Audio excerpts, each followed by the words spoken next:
Hi, everybody, and welcome back to another episode of Injustice Minority. Today, I will be talking about why the north part of the United States, like Northeast Ohio, Chicago, anywhere that is considered the North, and why that they're trying to erase parts of history, to remove all traces of darkness, such as former colleges that used to be, say, Cleveland Marshall Law School, or other forms of colleges. You see, John Marshall, God rest his soul, was a rich white man from before the Civil War, meaning that he had brutally owned slaves.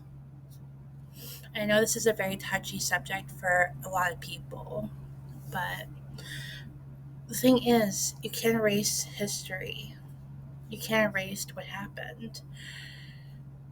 To have those dark parts in our history, it is to teach the next generation, the next of our descendants, to not make the same mistakes as we had, just like our ancestors had made so many dark choices. It was what was expected of that culture in those earlier times. However, by erasing those parts of our history and picking and choosing what you erase, it does not undo the damage that was done by, say, our ancestors. It does not undo the dark truth that is our history.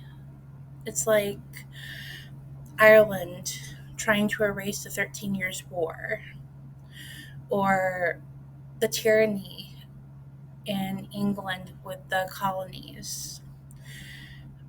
Erasing those dark parts of history, people can study for generations to come.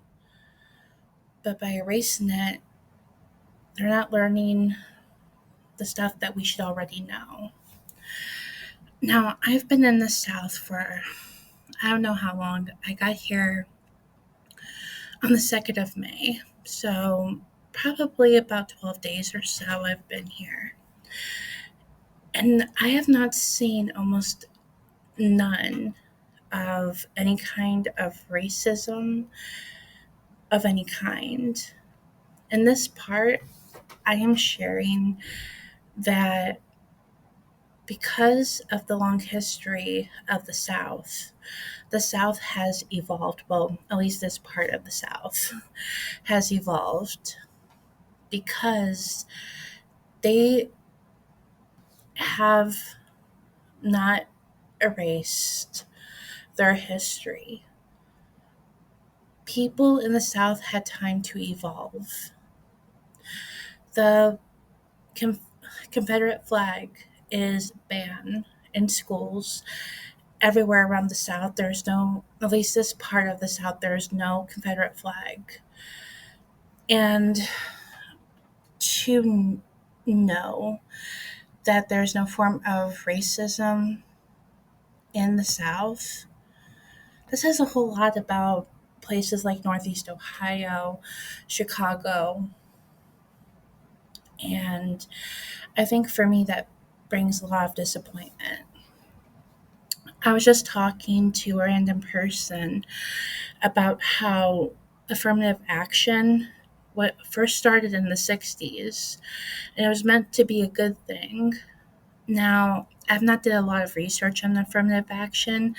This is just an opinion.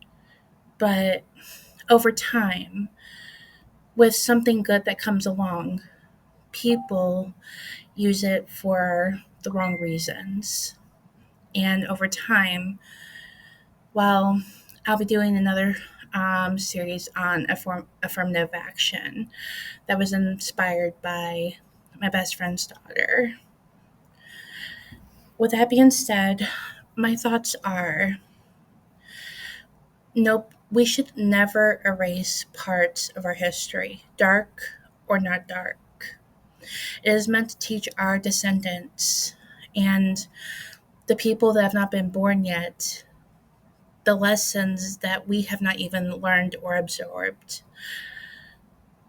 Maybe by erasing parts of history, it helps to ignore what is in front of people, but it is not right. I also think that all parts of history should not be told as what I call a half-assed story. People deserve to know the truth. Please like and subscribe to all my content. And this is Louise Blake Michaels signing off.